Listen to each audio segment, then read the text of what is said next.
আল্লাহর কি দেখেন কি খেলা। এক মাস আগেও আমরা বুঝতে পারিনি যে মানুষ এইভাবে জেগে উঠে তাদেরকে পাঠিয়ে দিবে। সরকার আমার কাছে মনে হলো যে আল্লাহ আমাদের উপর থেকে সব জিন পাঠিয়ে দিয়েছেন। এই মানুষ ঠাকুর বাচ্চা লক্ষ লক্ষ মানুষ যে আল্লাহ তাদেরকেও পাঠাতে পারে, আল্লাহ পাঠিয়ে দিয়েছে, তাই না? খুনি হাসিনার বিচার চাই,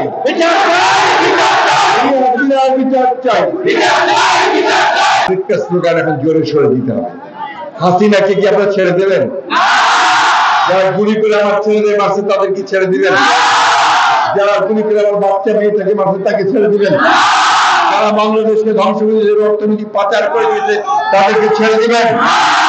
তাহলে স্লোগান তুলেন, খুনি হাসিনার বিচার চাই, হাসিনার বিচার চাই। তার সঙ্গে যে চেলা চামুন্ডরা, কালুবারা, অন্যান্যরা তো নতুন ষড়যন্ত্র শুরু করছে, চক্রান্ত। যখন মানুষের সামনে দাঁড়াতে পারে না, এখন আমাদের হিন্দু ভাইদেরকে ঢাল হিসেবে আগে বাড়ায় দিতে চায়। বাংলাদেশ বাংলাদেশ বাংলাদেশ বাংলাদেশ বিচার চাই, তাই না? এই কথাটা মনে রেখে এখন দরকার নিজেকে সবচেয়ে সুসংগত করা, আমার স্বাধীনতাকে সুসংগত করা এবং ভাতৃত্ব অক্ষুণ্ণ রাখা, শত্রুরা যেন সুযোগ না পায় আমার উপর আঘাত আনতে। ঠিক আছে বন্ধুরা? তো নতুন ষড়যন্ত্র শুরু করছে, চক্রান্ত। যখন মানুষের সামনে দাঁড়াতে পারে না, এখন আমাদের হিন্দু ভাইদেরকে ঢাল হিসেবে আগে বাড়ায় দিতে চায়। আপনার বোধে শেষ করা যাবে না, তিন রাত লাগবে।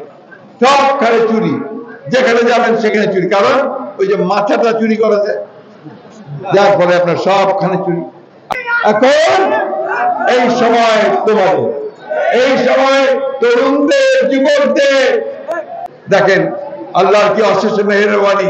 সেই তরুণরাই জেগে উঠলো, সেই ছাত্ররাই জেগে উঠলো, তাদের সেই চেষ্টায়, তাদের যুদ্ধে, তাদের শক্তিতে বলিয়ান হয়ে গোটা মানুষ যখন জেগে উঠলো, তখন এই ভয়াবহ দানবের পতন হলো, তাই না বন্ধুরা? এটাই হয়। সেই জন্য কখনো সেই